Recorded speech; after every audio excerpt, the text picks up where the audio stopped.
বক্তব্যের বিষয় গীবাত, পরনিন্দা।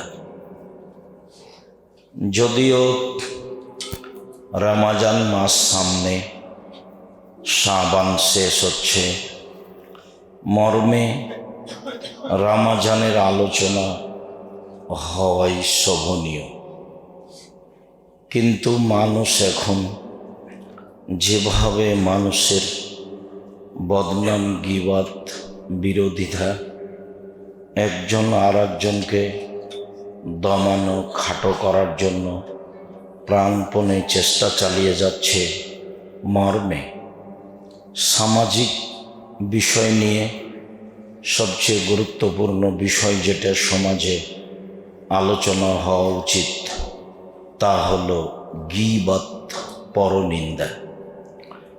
সম্মানিত দিনী ভাই বোন, আমাদের মনে রাখা ভালো হবে যে গীবাত, পরনিন্দা পাপটি মানুষের সাথে জড়িত, আল্লাহর সাথে জড়িত নয়। আল্লাহর সাথে জড়িত পাপ ক্ষমা হওয়া সহজ, কিন্তু মানুষের সাথে জড়িত পাপ ক্ষমা হওয়া সহজ নয়। আল্লাহর সাথে জড়িত পাপ আল্লাহর কাছে ক্ষমা চাইলেই হবে ইনশাআল্লাহ। তার নাম গফফার, গফুর, খুব বেশি বেশি ক্ষমাশীল, প্রতিশোধ ছাড়াই ক্ষমা করেন যিনি, তার নাম গফুর। ইচ্ছা করলে প্রতিশোধ নিতে পারেন, নেন না, তার নাম গফুর। ক্ষমা সহজ, কিন্তু মানুষের সাথে জড়িত পাপ ক্ষমা সহজ নয়। আল্লাহর সাথে জড়িত পাপ, পাপের জগতে সবচেয়ে বড় পাপ শিরক। শিরক মহাপাপ। পাপের সিরিয়ালে 1 নম্বর বড় পাপ হচ্ছে শিরক। আজীবন মানুষ শিরক করেছে, কবরে সিজদা করেছে, কবরের কাছে কিছু চেয়েছে, এখন বলছে আল্লাহ আমার ভুল হয়েছে, আমি কখনোই কাজ করব না। আমি এ মর্মে স্বীকারোক্তি দিচ্ছি যে আমি ভবিষ্যতে মরা পর্যন্ত কোনো দিন শিরকের সাথে সম্পৃক্ত হব না, তুমি আমাকে ক্ষমা করো। ইনশাল্লাহ পাপ ক্ষমা হয়ে যাবে। জেনা মহাপাপ। যেসব পাপের কারণে মানুষকে 100 লাঠি পিটিয়ে এলাকা থেকে 1 বছরের জন্য তাড়িয়ে দিতে হয়, যেসব পাপের কারণে মানুষকে হত্যা করতে হয়, 3 শ্রেণীর মানুষকে হত্যা করতে হয়, তার 2 শ্রেণীর মানুষের বাঁচার পথ আছে। 1, বলল যে আমি কোরআন মাজিদ মানি না, বলল যে গাভীর দুধ হারাম, তাহলে সে ধর্মচ্যুত হয়েছে, তাকে সরকারিভাবে হত্যা করতে হবে, মুরতাদ। ফাঁসির মঞ্চে নিয়ে যাওয়া হয়েছে, তখনও বলছে আমার ভুল হয়েছে, আমার ভুল হয়েছে, আমি এই কথা ফিরিয়ে নিলাম, তাহলে তার আর ফাঁসি হবে না, বেঁচে গেল। 2, কেসাস। আপনি আমাকে হত্যা করেছেন, আমার বাপ মা আপনাকে হত্যা করে নেবে, এ কথাই ঠিক, তার নাম কেসাস।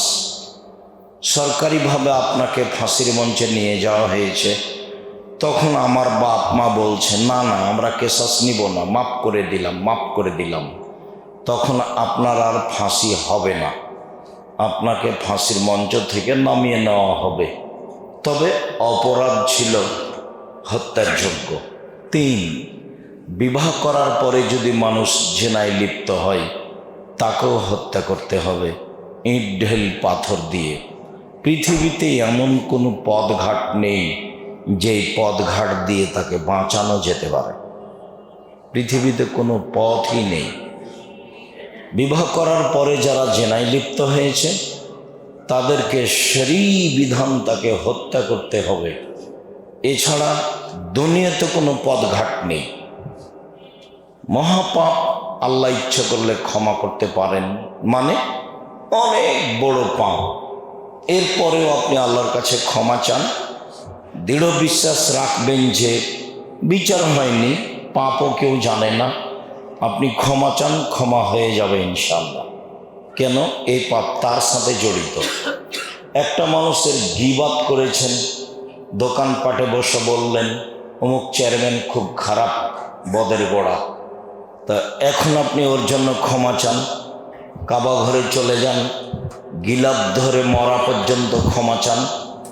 যদি চেয়ারম্যান খারাপ এই কথাটার পাপ মরা পর্যন্ত কাবা ঘরের গিলাপ ধরে কান্নাকাটি করে যদি ক্ষমা হয়ে যায়, তাহলে ইসলাম ধর্ম মিথ্যা।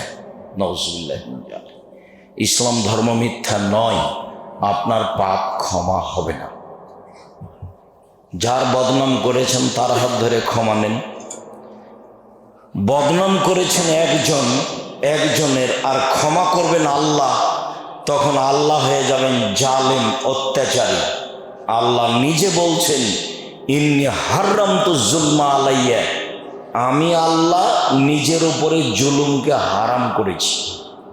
তুমি অপমান করেছ তাকে, আর ক্ষমা করব আমি, এমন কাজ আমি আল্লাহ করি না। তুমি জুলুম করেছ তার উপরে, আর ক্ষমা করব আমি, এমন কাজ আমি আল্লাহ করি না। এমন কাজ করলে আমি আল্লাহ জালেম হয়ে যাব। আমি আল্লাহ নিজের উপরে জুলুমকে হারাম করেছি। তার নাম গীবাত। মনে রাখা ভালো হবে যে যেসব পাপের কারণে সরাসরি জাহান্নাম ঘোষণা হয়েছে তার নাম গীবাত, পরনিন্দা। সুদ মহাপাপ, এ কথাই ঠিক। আরও অবাক যে পাপের জগতে সুদের পাপের যে ভাষা উল্লেখ আছে, পৃথিবীতে আর কোনো পাপের ভাষা ওইভাবে উল্লেখ নেই। আগে ভাষাটা শোনাই।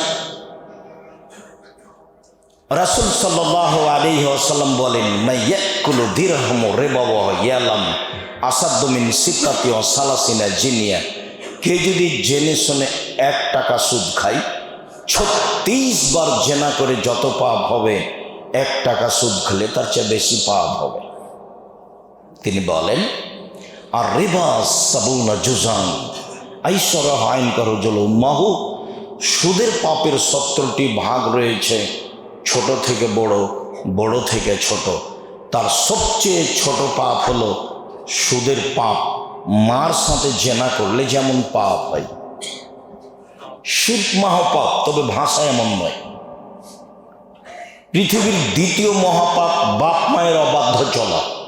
ভুলেও কোনোদিন বাপ মায়ের বিরুদ্ধে যাবেন না, ভুলেও কোনোদিন সহজে বইয়ের নামে অ্যাকাউন্ট খুলবেন না। বাপ মায়ের নামে খুলবেন, দেশ বিদেশে আছে। বাপ মা যদি রাগ করে চলেও যায়, যাবে কোথায়? ওর নাম বাপ আর এর নাম মা। আর বইয়ের নামে টাকা পয়সা বেশি হলে অন্য জায়গায় বিবাহ বসলে সবই গেল। চাঁপাইনবাবগঞ্জের ভাষাতে আমও গেল, ছালাও গেল, কাঁদতে কাঁদতে 2 চোখও গেল। পৃথিবীর দ্বিতীয় মহাপাপ বাপ মায়ের অবাধ্য চলা, কিন্তু ভাষা এমন নয়। পৃথিবীর তৃতীয় মহাপাপ মিথ্যা সাক্ষী। ঢাকা কেন্দ্রীয় কারাগারে 20 বছর 30 বছর থেকে কতগুলো মানুষ জেলে আছে, ও নিজেই জানে না আমি কেন জেলে। জজ জানে না ঘটনা কি, উকিল জানে না ঘটনা কি, সাক্ষী জানে না ঘটনা কি। দলীয় দাপটে সাক্ষীকে বলেছে 1 লক্ষ টাকা দিব, তুই বলবি জজের সামনে আমি নিজ চোখে মারতে দেখেছি। যার কথা বলছে সেই সেদিন ঢাকাতেই ছিল না, ছিল রংপুরে। এর নাম মিথ্যা সাক্ষী। পৃথিবীতে তৃতীয় মহাপাপ মিথ্যা সাক্ষী। মিথ্যা সাক্ষীর কারণে বহু মানুষ জেলে আছে, ও নিজেই জানে না আমি কেন জেলে, ঘটনা কি। আমি তো ঘটনার সাথে জড়িত নই। জজ জানে না ঘটনা কি, উকিল জানে না ঘটনা কি, সাক্ষী জানে না ঘটনা কি। শুধুমাত্র যে তৈরি করেছে সেই জানে ঘটনা কি। তার নাম দলীয় দাপট, যেটার সাথে আপনি খুব ভালোভাবে জড়িত, যার বাস্তবতা আপনার খুব ভালোভাবে জানা আছে। আমার চেয়ে শতগুণ আপনি ভালো বুঝেন, এ কথা আমি বিশ্বাস করি। আপনার বুদ্ধি বিবেককে আমি প্রাধান্য দিই। এ কথাও আমি জানি। সম্মানিত দিনী ভাই বোন, পৃথিবীর তৃতীয় মহাপাপ মিথ্যা সাক্ষী, কিন্তু ভাষা এমন নয়। অবাক ভাষা সুদের। সুদের পাপের যে ভাষা আল্লাহর নবী উল্লেখ করেছেন, পৃথিবীতে এমন কোনো পাপ নাই যেই পাপের ভাষা সুদের পাপের ভাষার মতো। মানুষ হত্যা মহাপাপ, ভাষা এমন নয়। 1 টাকা সুদ খাই যদি জেনে শুনে 36 বার জেনা করলে যা পাপ হবে, 1 টাকা সুদ খেলে তার চেয়ে বেশি পাপ হবে। সুদের পাপের 70টি ভাগ রয়েছে। সবচেয়ে ছোট ভাগ মায়ের সাথে জেনা করলে যেমন পাপ হয়। এরপরেও কোটি কোটি টাকা সুদ খেয়েছেন, ব্যাংক ব্যালেন্স অনেক, বাড়ি গাড়িও অনেক, দেশ বিদেশে অনেক বাড়ি। এখন আপনি আল্লাহকে বলেন, আল্লাহ আমার ভুল হয়েছে, আজ থেকে আমি সুদের লেনদেন বন্ধ করলাম, জিন্দেগিতে আর কোনো দিন সুদ খাবো না, আমাকে মাফ করো, ইনশাল্লাহ সব পাপ ক্ষমা হয়ে যাবে। আপনি দোকানে বসে আড্ডা পিটে আর একজনের বদনাম করেছেন, ক্ষমা চান দেখি। কোনো একদিন যদি কান্নাকাটি করে ক্ষমা হয়ে যায়, তাহলে জানতে হবে ইসলাম ধর্ম মিথ্যা। ইসলাম ধর্ম মিথ্যা নয়, ইসলাম ধর্ম সত্য, এ কথাই ঠিক। আপনার পাপ ক্ষমা হবে না, এ কথাই ঠিক। যার বদনাম করেছেন তার কাছে ক্ষমা নেন, এর নাম আল্লাহর সাথে জড়িত পাপ, গীবাত, পরনিন্দা, আল্লাহর সাথে জড়িত পাপ। আল্লাহ তাআলা বলেন, ওয়াইলুল লিকুল্লি হুমাজাতিল লুমাজা। সামনে বদনাম করে যে, পিছনে বদনাম করে যে, অয়েল নামক জাহান্নামে যাবে সে। আল্লাহ বলেন, সামনে বদনাম করে যে, পিছনে গীবাত করে যে, ধ্বংস সুনিশ্চিত সে ওয়াইল নামক জাহান্নামে চলে গেছে। গীবাত। আল্লাহ তাআলা বলেন, ইয়া আইয়ুহাল্লাযীনা আমানু ইজতানিবু কাসীরাম মিনায-যন্ন। পৃথিবীর মানুষ যারা আল্লাহকে বিশ্বাস করো, রাসূলকে বিশ্বাস করো, পরকালকে বিশ্বাস করো, তোমরা মানুষের প্রতি খারাপ ধারণা করো না। কিছু কিছু ধারণায় পাপ হয়। ও এই কথা বলেছে মনে হয়, ও এ কাজ করেছে মনে হয়, এ কথা বলেছে মনে হয়, এ কাজ করেছে মনে হয়, এর নাম ধারণা। আল্লাহ বলছেন ধারণা করো না। ধারণাই, কিছু কিছু ধারণাই পাপ। এ পর্যন্ত আল্লাহ বললেন। চলেন দেখি রাসূল সাল্লাল্লাহু আলাইহি ওয়াসাল্লাম কি বলেন। আবু হুরায়রা রাদিয়াল্লাহু তাআলা আনহু বলেন, রাসূল সাল্লাল্লাহু আলাইহি ওয়াসাল্লাম বলেছেন, ইয়াকুমুয যান্না ফাইন্না যান্না আকযাবুল হাদিস। মনে রেখো, সাবধান, ধারণা করা থেকে বেঁচে থাকো। ধারণাই সবচেয়ে বড় মিথ্যা। ধারণাই সবচেয়ে বড় মিথ্যা। ধারণাই হচ্ছে মহাপাপ। রাসূল সাল্লাল্লাহু আলাইহি ওয়াসাল্লাম বলেন, আকবারুল কাবায়রা সালাসা। সবচেয়ে বড় পাপ 3টি। 1, আল্লাহর সাথে শিরক করা। 2, পিতামাতার অবাধ্য চলা। 3, কওলুজ্জুরে, মিথ্যা কথা বলা। আর ধারণাই সবচেয়ে বড় মিথ্যা। ধারণা করা থেকে বেঁচে থাকতে হবে। চলেন তারপরে রাসূল সাল্লাল্লাহু আলাইহি ওয়াসাল্লাম বলেন, ওয়ালা তাহাসসু। পৃথিবীর মানুষ, তোমরা মানুষের গোপন কথা কান লাগিয়ে শোনো না। ওরা স্বামী স্ত্রী কি বলছে কান লাগাবা না, নিষেধ। ওরা দুইজন কি বলছে পাশ দিয়ে হাঁটবা আর কান লাগাবা, এটা হারাম। এই জন্য আল্লাহ রাসূল বলেছেন, 3 জন মানুষ যদি তোমরা কোথাও সফরে থাকো, তাহলে 2 জন মিলে কোনো কথা বলবা না, 3 জন একসাথে বলবা। 2 জন মিলে যদি কথা বলো, তাহলে 3য় জন ভাববে আমার কথাই মনে হয় বলছে, আমার কথা মনে হয় বলছে। পাশ দিয়ে হাঁটবে, কাজ টাজ করবে আর কান লাগিয়ে রাখবে। এই জন্য রাসূল সাল্লাল্লাহু আলাইহি ওয়াসাল্লাম বলেছেন, সাবধান, 3 জন মানুষ কোথাও গেলে, কোনো বৈঠক করলে 3 জন মিলেই করিও। নইলে ধারণা হবে, ধারণা খারাপ হবে, মহাপাপ হবে। তোমরা মানুষের গোপন কথা কান লাগিয়ে শোনো না। রাসূল সাল্লাল্লাহু আলাইহি ওয়াসাল্লাম বললেন, যারা মানুষের গোপন কথা কান লাগিয়ে শোনে, বিচারের মাঠে আল্লাহ তাআলা সীসা তামাকে জাহান্নামের আগুনে গলিয়ে তার কানে ঢেলে দিবেন। হাদিস বুখারী মুসলিম। মানুষের গোপন কথা কান লাগিয়ে শোনা হারাম, মহাপাপ। যারা আমার সামনে আছেন তারা অবগত হচ্ছেন, সময়ের গতিতে মিডিয়ার মাধ্যমে অবগত হবেন ইনশাআল্লাহ। যদিও মিডিয়াকে আমি পছন্দ করি এই জন্য যে মিডিয়ার মাধ্যমে আমরা সারা পৃথিবীর বিভিন্ন জায়গায় যেতে পারি, তবে ঘৃণাও করি এই জন্য যে তারা একটা মানুষের কোন কথা বলতে হবে আর কোন কথা বলতে হবে না এইটা তাদের বিবেচনা থাকে না, তার নিজের উদ্দেশ্যই বিবেচনা থাকে। এর ফলাফল ভয়াবহ। একটা মানুষের যেই কথা বলা হবে না, বললে অপছন্দ করবে, সেটাই গীবাত। আসছে একটু পরে বুখারী মুসলিম। তখন কি হবে? তাহাজ্জুদ পড়লাম, ফলাফল টিকলো না। হজ করলাম, উমরা করলাম, ফলাফল টিকলো না। রাসূল সাল্লাল্লাহু আলাইহি ওয়াসাল্লাম বলেন, ওয়ালা তাজাসসু, পৃথিবীর মানুষ, তোমরা মানুষের দোষ ত্রুটি উদ্ঘাটন করো না। মানুষের দোষ ত্রুটি উদ্ঘাটন করা হারাম। এটা আল্লাহর আদেশ, রাসূলের আদেশ। রাসূল সাল্লাল্লাহু আলাইহি সাল্লাম বলেন, মান সাতারা মুসলিমান সাতারাহুল্লাহু ফিদ দুনিয়া ওয়াল আখিরাহ। কেউ যদি মানুষের দোষ ত্রুটি ঢেকে রাখে, তাহলে আল্লাহ তার দোষ ত্রুটি ইহকালও ঢেকে রাখবেন, পরকালও ঢেকে রাখবেন। আর এখন আপনার দলীয় দাপটের গতি বিধি যা, তা 40 বছর পূর্বে যদি সে কোনো অন্যায় পাপ করে থাকে, তাহলে আপনি সেটা জাতির সামনে পেশ করে তাকে খাটো করছেন। তার নাম দলীয় দাপট। লাভ হবে না।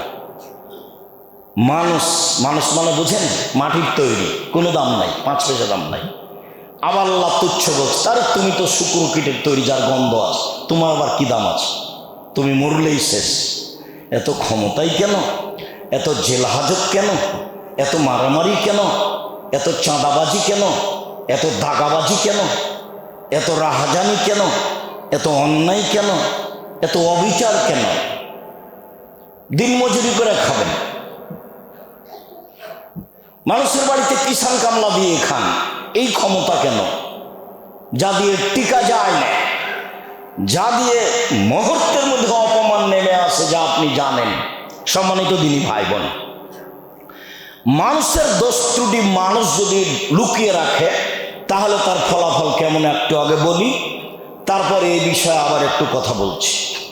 বিচারের মাঠে আল্লাহ তাআলা একজন লোককে তার বাহু দিয়ে এইভাবে ঘিরে নেবেন, কাউকে দেখতে দিবেন না।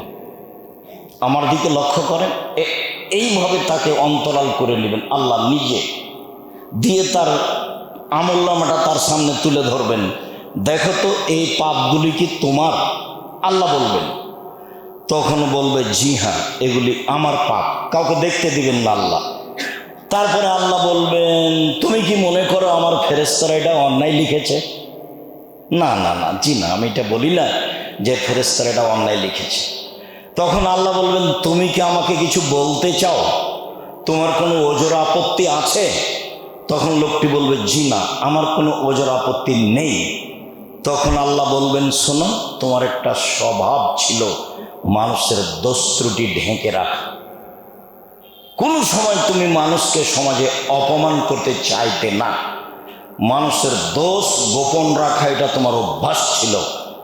তুমি মানুষের দোষ ত্রুটি গোপন রাখতে পারো, আর আমি আল্লাহ তোমার পাপ গোপন রাখতে পারি না। যাও, তোমার বিচার হবে না, তোমার সব পাপ ঢেকে দিলাম, জান্নাতে চলে যাও। হাদিস সহি দেখেন, বের হওয়ার সময় উপদেশ বইটা নিয়ে যাবেন, প্রথম আলোচনাতে হাদিস আছে।